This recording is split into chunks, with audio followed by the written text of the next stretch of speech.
Hola a todos y bienvenidos. Hoy vamos a viajar en el tiempo, concretamente a la Hispania romana. Y es que para entender la península ibérica hoy hay que entender cómo la llegada de Roma lo cambió absolutamente todo. No fue solo una conquista militar, fue de verdad una transformación total que sentó las bases de nuestra cultura. Así que, ¡vamos allá! Y aquí está la gran pregunta, la que lo enmarca todo, ¿verdad? ¿Cómo es posible que una península que era un mosaico de tribus guerreras, muchas veces peleadas entre sí, acabase siendo el corazón de un imperio? Es una historia fascinante que va mucho más allá de la simple conquista. Hablaremos de batallas, claro, pero también de resistencia y, lo que es más importante, de una asimilación cultural que, bueno, lo cambió todo para siempre.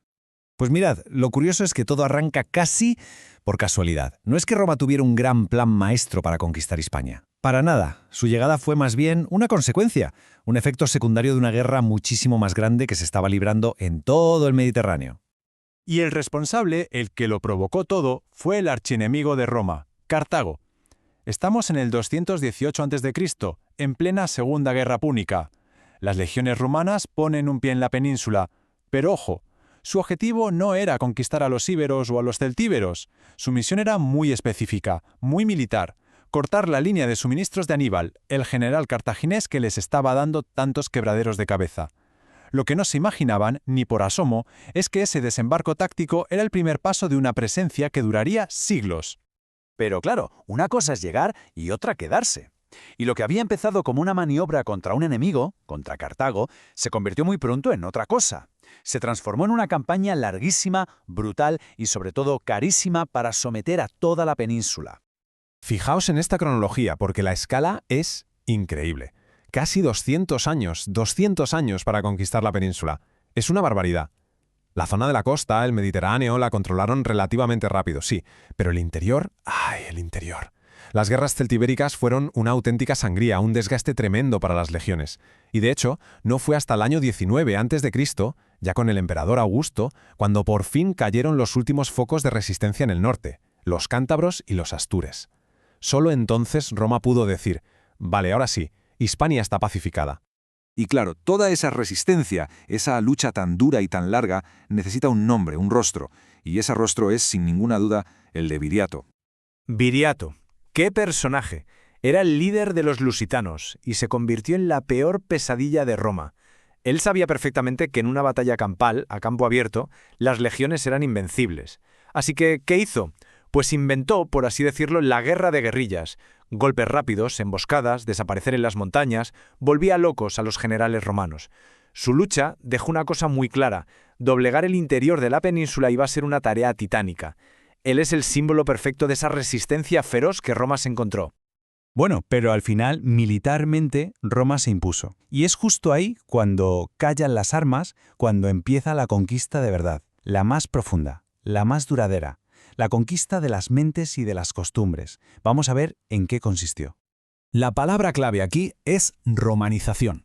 Y es fundamental entender bien qué significa, porque no es solo que Roma llegara y lo impusiera todo por la fuerza. No, es un proceso mucho más complejo, una asimilación.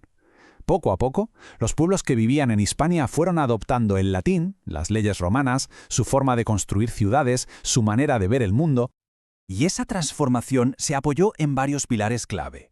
Por un lado, el latín se convirtió en la lengua franca, la que se usaba para el comercio, para la administración, era esencial. Luego, el derecho romano. Esto fue una revolución. De repente había un marco de leyes claro, predecible para todos. Y por supuesto, y esto es importantísimo, las ciudades y las calzadas. Roma era una civilización urbana, y llenaron Hispania de ciudades a su imagen y semejanza, conectadas por una red de calzadas que era una auténtica maravilla de la ingeniería. Así es como se extendía su modelo de vida. Pensemos en ciudades como Emérita Augusta, lo que hoy es Mérida, o César Augusta, la actual Zaragoza. No eran simples pueblos grandes, eran auténticas capitales, focos de poder. Tenían teatros, acueductos, foros, eran el centro de la vida económica, política y cultural. Y desde ahí, a través de esas calzadas que hemos mencionado, el estilo de vida romano se expandía como una mancha de aceite por todo el territorio. Todo este proceso fue gradual, claro, pero hubo un momento, un año concreto, que lo aceleró todo. Un verdadero punto de inflexión. Ese año es el 72 después de Cristo. El emperador Vespasiano toma una decisión que es sencillamente genial desde su punto de vista. Concede el llamado derecho latino a todas las ciudades de Hispania. ¿Y esto qué significaba? Pues en la práctica que las élites locales, los ricos, los que mandaban en cada ciudad, podían conseguir la ciudadanía romana completa para ellos y sus familias. Fue un movimiento maestro. De golpe, la barrera entre el conquistador y el conquistado empezó a desaparecer. Ya no se trataba de ellos y nosotros. Ahora todos querían ser romanos. Y eso aceleró la integración de una forma increíble. Vale, entonces la conquista militar ya ha terminado, la romanización está a toda máquina. ¿Y qué? ¿Qué nos ha quedado de todo eso? ¿Cuál es el legado de Roma que todavía hoy podemos ver y tocar? Pues mirad, uno de los legados más potentes es la propia organización del territorio. Roma, para poder gobernar algo tan grande, lo dividió en provincias. Al principio eran dos, la citerior y la ulterior, la de aquí y la de allá, básicamente. Luego Augusto lo cambió y las reorganizó en tres, y con el tiempo fueron añadiendo más. Lo interesante es que muchas de estas divisiones romanas son la semilla, el origen de las regiones e identidades que surgieron después en la península. Y con esto llegamos a la reflexión final. Porque, a ver, es fácil ver el legado de Roma. Vas a Mérida y ves el teatro, vas a Segovia y ves el acueducto, o simplemente escuchas el idioma que estamos hablando. Pero, ¿y el legado invisible? ¿Qué hay de esas cosas que no se ven? Pensemos en conceptos como el derecho, la idea de ciudadanía, la forma en que organizamos nuestros ayuntamientos. ¿Hasta qué punto todo eso, que es la base de nuestra sociedad, sigue siendo profundamente romano? Es una pregunta que da para pensar, ¿verdad? Con ella nos quedamos.